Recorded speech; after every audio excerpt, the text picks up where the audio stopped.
수해가 심하면 먹을 게 부족해집니다. 애써 기른 농작물이 물에 잠기고 썩어버리기 때문이죠. 올여름 집중호우로 농작물 재배 지역 가운데 서울의 절반 정도 면적이 침수됐습니다. 과수원도 무사하지 못했죠. 정부 발표 통계는 이렇지만 농축산물은 이런 피해를 수치화하는 게 어려울 수밖에 없습니다. 크기도 전에 떨어지거나 연글지 못해 맛이 덜한 과일을 놓고 어찌 몇 %의 피해라고 계산할 수 있겠습니까? 대략적인 것이라도 집계하려면 한참 걸리죠. 그 전에 이런 피해는 크게 오른 물가로 전 국민에게 찾아옵니다. 먹거리는 공급이 조금만 부족해도 가격이 확 뛰는 특성을 갖고 있습니다. 얼마나 가격이 들쭉날쭉한지 근원 소비자 물가라는 지수에는 아예 이런 항목들이 들어가지 못합니다.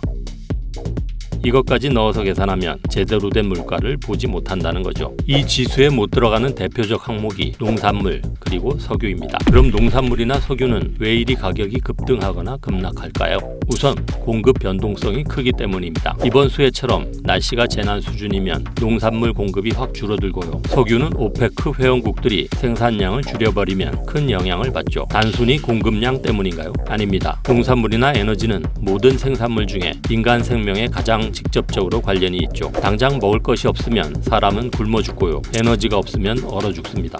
먹을 것이 수송 안 되기도 하죠. 즉 이들 품목은 가격이 많이 올라도 줄이기가 어렵습니다. 먹을 것이 부족해지면 정부가 우선 생각하는 게 수입입니다. 실제로 2021년 계란 파동 때 해외 수입으로 급한 불을 끈 바 있죠. 그런데 요즘은 해외 먹거리 사정도 심각합니다. 러시아의 흑해 협정 종료 선언, 그리고 각지에서 나타나는 이상기후 현상 때문이죠. 우크라이나는 세계에 곡물을 수출합니다. 전쟁 전 기준으로 보리 3위, 옥수수 4위, 밀 5위 수출국인데요.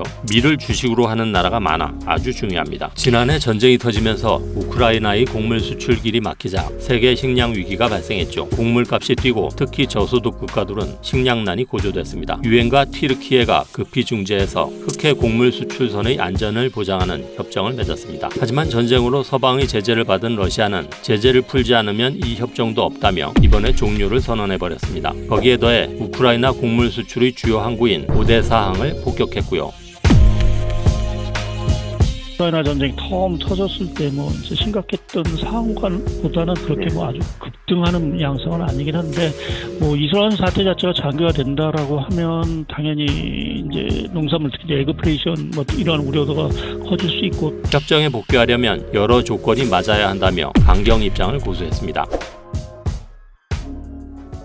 우리나라에 집중호우가 쏟아진 것처럼 각국의 이상기후 현상도 심해지고 있습니다. 이상기후는 곡물가에 곧바로 영향을 미치고 공산품 가격, 서비스 가격에까지 영향을 주죠. 세계 최대 쌀 수출국인 인도는 최근 쌀 수출 물량의 약 절반에 대해 수출을 금지했습니다. 몬순 우기 때 폭우로 피해가 발생하자 자국 내 곡물 가격 안정을 위해 내린 조치죠. 이 때문에 글로벌 곡물 가격은 불안해졌습니다. 쌀은 30억 명이 넘는 인구가 주식으로 삼는데 인도가 전 세계 수출량의 40%를 차지합니다. 140여 개국이 인도 쌀을 수입하죠. 국제 설탕 가격은 올해 봄에 11년 만에 최고 수준으로 치솟았는데 주로 기상이변 때문이었습니다. 설탕은 여러 가공식품에 들어가기 때문에 공산품 가격에도 영향을 주죠. 보통 물가가 오르면 각국 중앙은행은 기준금리를 높여 물가를 안정시키려 합니다. 쓰는 돈을 줄이면 수요가 감소하기 때문에 수요 공급 법칙에 따라 가격이 내려가는 원리를 활용하는 거죠. 하지만 요즘처럼 공급에 문제가 생겨 발생하는 물가 상승은 이 정책이 잘 통하지 않습니다. 필수제라서 수요를 줄이기도 어렵죠. 이런 에그플레이션 자체는 금리를 갖고 어떻게 좌우할 수 있는 부분들이 아니어서 어떻게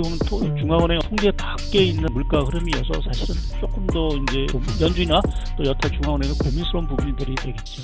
물가 오른다는 소식을 듣는 국민 중 상당수는 나도 어려운데 왜 남의 나라 일로 내가 피 같은 돈을 더 써야 하냐 붕괴하실 텐데요. 이런 분은 그래도 사정이 나은 겁니다. 저개발국 국민들의 시름은 더 깊어집니다.